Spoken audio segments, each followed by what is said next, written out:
Honorable Union Minister for Railways, Shri Piyush Goyal, Secretary Steel Dr. Arun Sharma, Member of Niti Aayog Dr. V.K. Saraswat, PhD Chamber President, Mr. Anil Kaitan, PNG Railways Committee Chairman, Mr. R.S. Bedi, ladies and gentlemen. It is indeed a great honor and privilege for me to be here this afternoon and attend the inaugural plenary session of the 5th PhD Convention 2018. And I am grateful to the organizers, Mr. President, for giving me the opportunity to address such an important gathering of representatives of railway industry, both from government and non-government sector. Considering the theme of today's convention, I should say that I will be focusing my attention in what you see in the middle, partnerships. Something that is very close to my heart, and that is a day-to-day work of any ambassador, trying to facilitate contacts, communication, and collaboration between the country he represents and the country he serves in.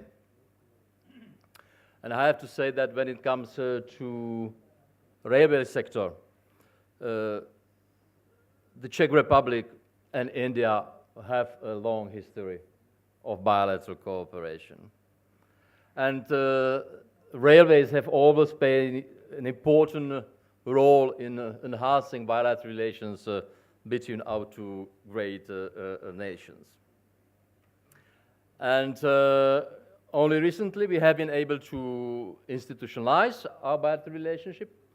A memorandum has been signed in 2014 between the Czech Railways and the Association of Czech Railways Industry on the one hand, and Indian Railways on the other. And it is in this context in which we are trying to find areas in which the two countries could work together. No doubt, 1.3 billion India, 10 million Czech Republic in the heart of Europe. The two systems definitely have certain major differences.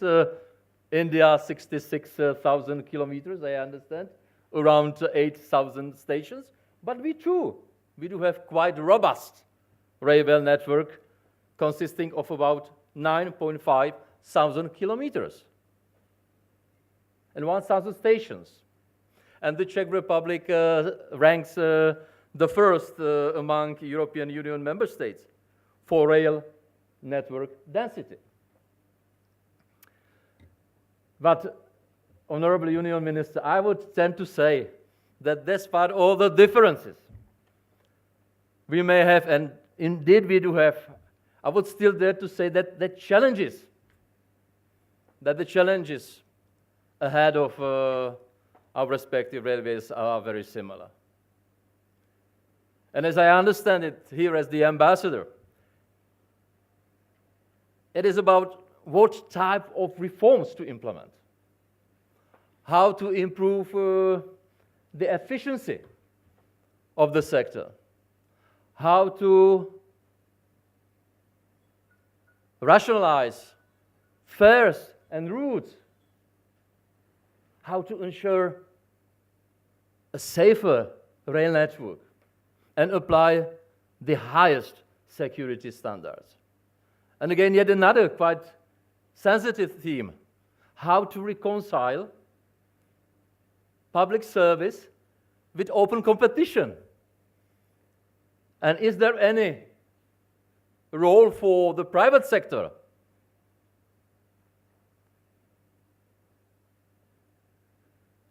And I have to say that in the context of our railway reform, which was launched at the beginning of the 90s of the past century as a part of the overall change of our political and economic system, We too had to deal with situations when tariffs to passengers and freight consumers were insufficient to cover costs.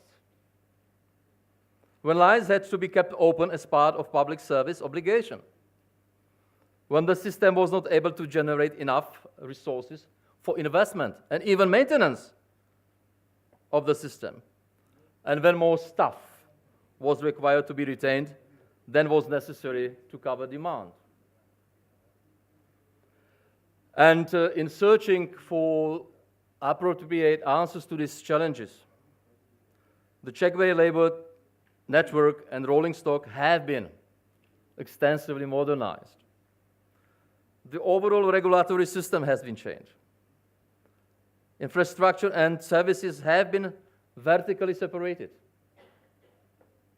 as have been passenger and freight businesses. Competition has increased. Open access for passenger services has been allowed. As a result, instead of one and the only state-owned company, Czech Railways, we do have now two additional big private companies which compete with each other. And we have a number which are keen to operate in certain regional lines. Freight transport has been fully liberalized. An independent rail authority has been established to enhance a fair competition and jungle the demands of different passenger and freight companies so that they have adequate access to the rail network. And as a result, and I believe that this is the objective, and definitely the objective of Honorable Minister here, is to transform railways to become one of the engines of economic growth. And we have been quite successful. And this is one of synonyms of what we have been able to achieve in our overall transformation process. And I would say that today, railways is quite an important component of one of the fastest growing economies in Europe. In 2017, 4.7% growth. Definitely, if I compare it with India, still quite a lot to be done. But given European standards, I believe we have been progressing. But I would also dare to say that the Czech Republic-India railway partnership is not just about experience sharing, information sharing.